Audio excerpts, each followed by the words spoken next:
Olá, começa agora o Conexão Entrevista.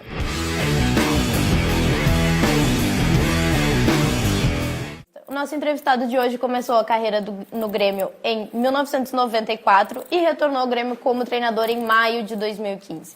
Nosso entrevistado de hoje é o Roger Machado. Tudo bem, Roger? Tudo bem, Rebeca. Então, vamos começar falando sobre o início da tua trajetória. Como é que foi até tu chegar nas categorias de base do Grêmio? Eu sou de uma família da Zona Norte de Porto Alegre, no bairro Auxiliadora, e me cresci jogando bola nos campos do Parcão. Sou de uma família também que já tiveram outros jogadores de futebol, nenhum dos dois muito conhecido, mas meu tio jogou na década de 50, né, no Renner, e meu irmão mais velho também, que é meu padrinho, Walter, jogou na base do Internacional, Seleção Gaúcha, e depois rodou um pouco pelo Brasil, jogando profissionalmente. E aos 17 anos, a convite de um amigo de escola, que jogava no juvenil do Grêmio nessa época, ele me chamou para fazer um teste como lateral esquerdo. Ele disse, vamos lá, chama-se Christian Fellini, meu grande amigo até hoje, que mora em Antagorda. Ele disse, Roger, vamos lá fazer um teste, quem está jogando na lateral direita lateral esquerda do Grêmio, do juvenil, um lateral direito improvisado. E eu fui. Aos 17 anos eu cheguei, tinha a minha formação toda da várzea, né? Disputei todos os campeonatos de várzea conhecidos em Porto Alegre, Copa Paquetá, Copa Ajax, os campeonatos interpraça, todos a gente jogava. E aos 17 anos eu cheguei no Grêmio. Com 18 e meio, um e meio depois, eu já tinha subido para o profissional. Então eu cheguei em 1992, ao final do ano de 93, né, eu já tinha sido promovido, né, e em 94 efetivamente eu fui debutar como jogador profissional no clube. Legal. Tu ganhou uma Libertadores com 21 anos. Como é que foi ganhar uma competição tão importante como essa, tão novo? E como é que funcionava o teu relacionamento com a equipe, com a comissão técnica? Como é que era pra ti sendo um guri, né? Eu não tinha 21, tinha 20, né? Eu sou de 1975, a Libertadores foi em 95, então eu tinha 20 anos. Eu era o mais novo daquele time, mas eu tinha o suporte principalmente de jogadores mais experientes, mais vividos. É por isso que eu comungo sempre da ideia de que você precisa ter um time equilibrado, tendo jovens e jogadores experientes para que sejam, como eu chamo, o guarda-chuva desses meninos. E muito naquela competição, que era a primeira competição que a gente disputava, depois de 1994 ter conquistado o título da Copa do Brasil, que deu respaldo pro Filipão continuar apostando nos jovens. E a gente fez um time competitivo. E eu estava debutando numa competição intercontinental, né, que todo mundo queria disputar. E aos 20 anos a gente foi campeão. E as lembranças que eu tenho dos jogos decisivos era justamente o suporte emocional que os caras mais experientes me davam. Né, de eu, por vezes, me assustar com um estádio um pouco mais cheio, né, ou com um jogo com um pouco mais de pressão, e tu olhar no semblante do jogador mais velho, né, mais rodado, e ele com um olhar, com um gesto, com uma palavra te tranquilizar e você ficar bem no jogo. Então foi uma experiência muito jovem. Depois disputar o Mundial também, né? Eu brinco ainda hoje, Rebeca, que daquela decisão eu era o sexto jogador a bater o pênalti. Acabou no quinto. Eu acho que se eu tivesse que bater o sexto pênalti, eu acho que até chegar a marca do pênalti, do meio do campo até a marca do pênalti, que eu desmaiava umas 3 vezes. Ia lá, eu caía, alguém ia dar uns tapas na minha cara, eu ia levantar, eu ia de novo. Eu ia bater, né? Mas não sei como é que eu ia chegar lá. É tal assim a carga de emoção que é o jogo, né? Mas são experiências que você acaba passando e que acabam são um acúmulo depois, para mais tarde você se transformar no esteio, né, dos jogadores mais jovens que estão surgindo também. E esse apoio que tu falou sobre dos jogadores mais experientes, ele acontece muito hoje no teu grupo, né? No grupo que tu tem na mão. Porque tu tem muitos jogadores experientes e alguns guris. Vários guris, muitos, na verdade. Muitos, como é que é a relação deles no vestiário, assim, eles se apoiam, eles têm esse suporte que tu falou? Então, para ter uma ideia, o último jogo do campeonato regional contra o Ipiranga, que a gente venceu, dos 19 jogadores que estavam na relação, 13, dos 18 jogadores que estavam na relação, 13 jogadores eram formados dentro do clube, né, e com uma média de idade bastante baixa. Entre os que não eram do clube, havia os jogadores mais experientes que são o suporte. E hoje eu tenho essa mescla, né, dentro do meu dia a dia, isso é muito importante. Que além das dicas, dos conselhos, né, dos ensinamentos, também é uma troca.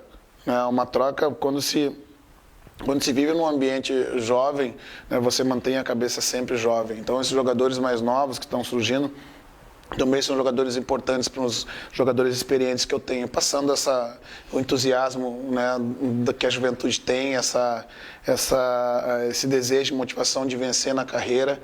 Né, isso passa e é uma troca contínua e frequente, né, que faz com que o meu vestiário seja sempre oxigenado, né, tanto pela juventude, né, quanto pelos jogadores mais experientes. Falando agora das tuas táticas, tu acha, para ter um time equilibrado taticamente e tecnicamente, com as peças que tu tem hoje, tu acha que tu consegue fazer isso com o Grêmio e chegar longe em competições que são importantes para o clube? Um time de futebol, ele é um organismo vivo, né? Ele está em constante transformação, né? Seja ele pela troca de jogadores, pela alternância de funções, pela estratégia do jogo e muito em função da qualidade do adversário e da dificuldade que ele te impõe. Então, em alguns momentos, vai acontecer de você ter uma variável que deu uma baixada, você vai lá e treina e corrige.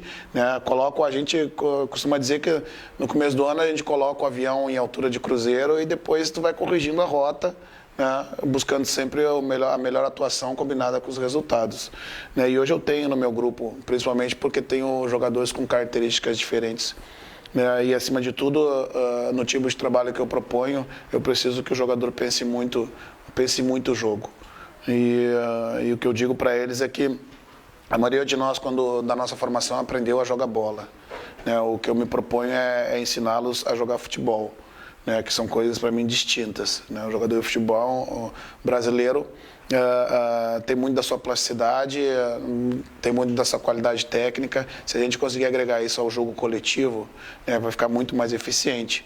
Né? E eu consigo hoje, há quase um ano à frente do clube, ter uma equipe que tem uma forma de jogar, que vai alternar bons e maus momentos, mas tem uma identidade coletiva. Isso é muito importante para mim. Tu acha que é necessário um treinador ter como característica para ele ter o grupo na mão? Eu fui jogador profissional durante 17 anos e eu procuro reproduzir muita coisa que eu aprendi com os profissionais que passaram por mim, né, mas muito de como eu gostaria de receber as coisas. Sempre fui um profissional, eu me considerei um grande profissional de futebol, um atleta, que entreguei o meu corpo 17 anos para um esporte de alto rendimento. Então, o que eu gostava como jogador, eu procuro passar isso. O jogador gosta muito da sinceridade, do olho no olho, de que então a mentira contada várias vezes, ela vai doer toda vez que você disser. Agora, se a verdade for dita uma vez, só dói uma. Né? Então, por mais que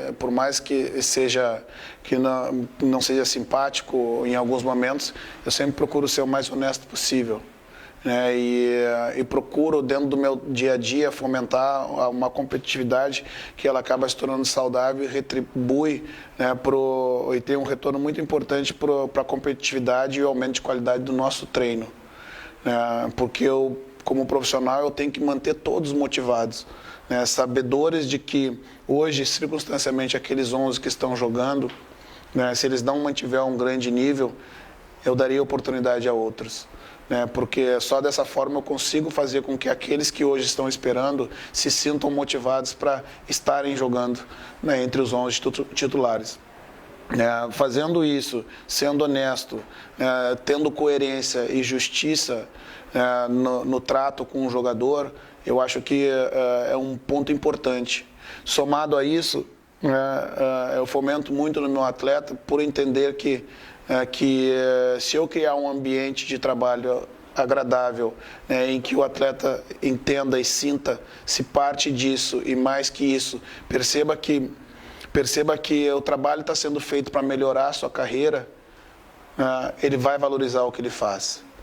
Então hoje a gente tem o treino marcado às 4 horas, 2h30, 2:45, os atletas estão começando a chegar e não tem pressa de ir embora.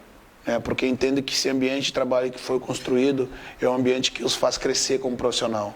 E se isso tudo for para dentro de campo, associado à sua qualidade técnica, individual e coletiva, os resultados são bons resultados e títulos, que é o que nosso torcedor deseja. Valdívia entrou no lance, o juiz entendeu que não teve falta do Valdívia. Na sequência, passe errado para o Maicon. Tem lançamento para o Fernandinho, condição legal.